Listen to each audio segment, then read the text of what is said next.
Hello, this is the second in a series of 4 recordings about formatting the final assessment documents in KCB205 Professional Communication.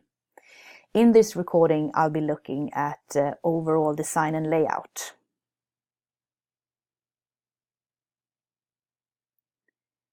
Communications consultant Susan Kailman says, "Good design is not about decorating, but rather about guiding the reader through a task." I think that sums up this part pretty well. As I've said before, and will no doubt say many times, you are writing to a busy reader. So you want to present your material in a clear and concise manner. That means giving your document an effective design. So effective design assists in navigating the reader through your document. It also provides necessary structure and helps to emphasize important parts. And this can be helped through attention to headings and white space. But also effective design helps you to check your work before sending it off. Are there any areas missing or any information that could be ambiguous?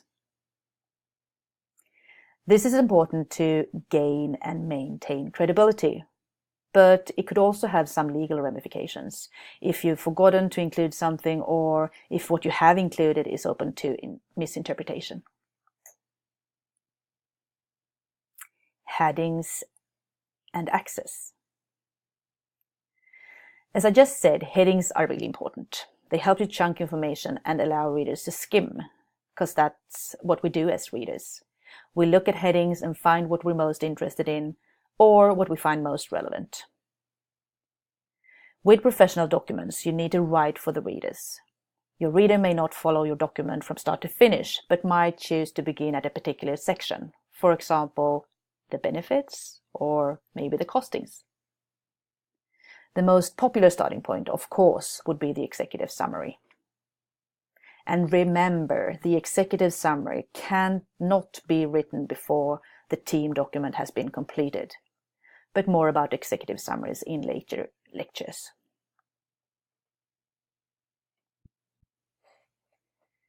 You want your headings to signal exactly what is to come. It makes sense that your headings shouldn't be too long, but they should still be specific enough. The document the size you're writing in KCB205, I suggest you don't go more than 2 levels of headings.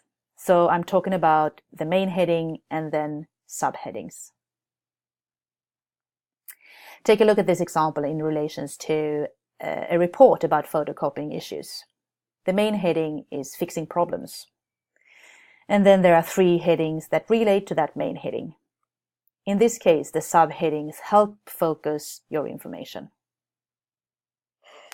Have a look at the second version. The subheadings of adjusting, replacing, and filling are just too broad. Any heading shouldn't be so long that it goes on to a second line, but it still needs to provide enough information about what is to come.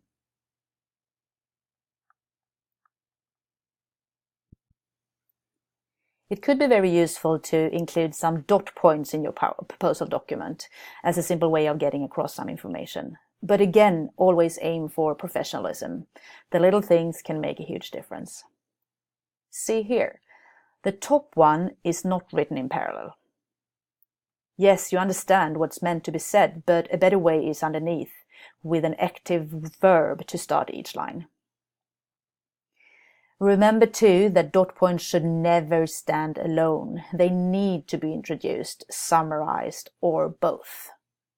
And again, you're writing for a busy reader, so lead them through the points that you're making.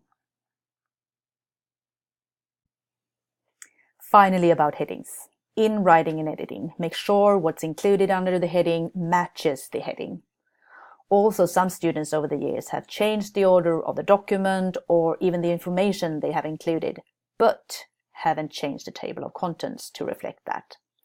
Now, when you create a table of contents automatically in Word, you can update as you go. This is definitely part of the editing process. Make sure what you say you are going to write about is what you actually write about. I read a couple of final proposal documents where the table of contents doesn't match the order of headings in the document, and that is absolutely something we will be looking for when marking.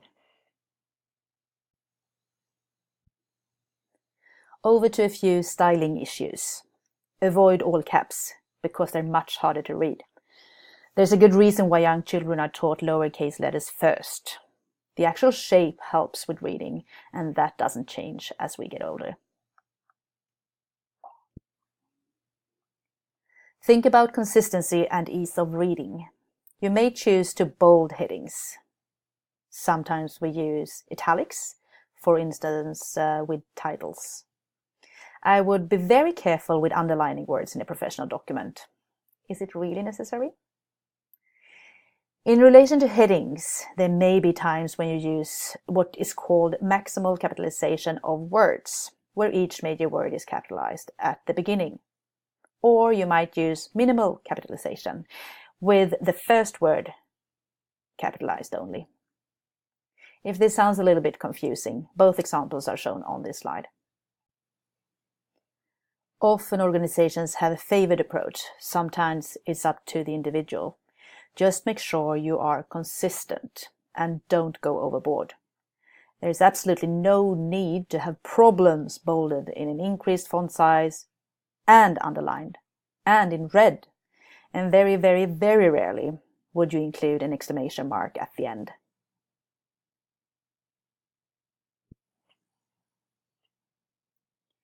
In looking to attention to details, it's a good idea to consider which font to use. On this slide, you'll see an example of a fixed font and a proportional font. Fixed font is where each letter takes up the same amount of space. It can look a little bit old-fashioned, as if it's been typed on an old typewriter. With a proportional font, the letter width varies. Limit the number of fonts you use. If you want something, such as a headline, to stand out, then maybe think about increasing the font size just a little bit. Or you might also like to choose bolding.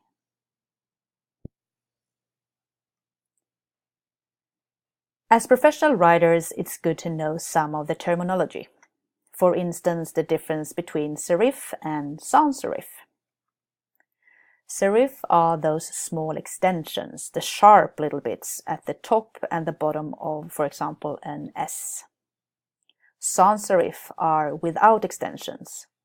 It's seen as clean. Again, you're aiming for consistency and to let your client know that you have attention to detail. Because if you pay such attention on a written document, hopefully you will pay the same attention to all work-related matters. Remember, the document is an extension of yourself. If the document looks professional, it suggests that you too will act in a very professional manner.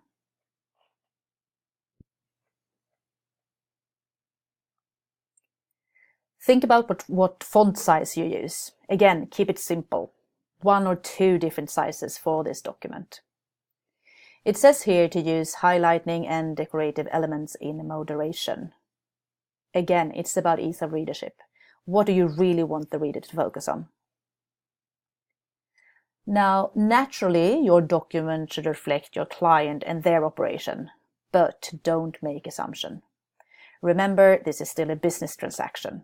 And when people are paying money, giving time, or trusting you with part of their business, they expect more than just decoration. They want substance.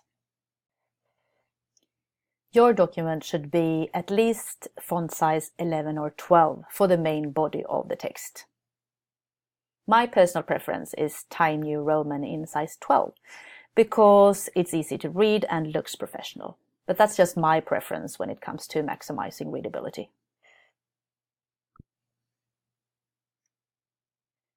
I have gone through a fair bit of information in this recording. A good thing for you to do now is to look at other professional documents and think about some of the points I made here. Just a reminder, this is the house style guide we use for KCB205. It may differ in other organizations. If that is the case, then you would be expected to apply that organization's specific style guide. The important thing is that you do what is expected and can prove that you can follow the stated guidelines. Thank you.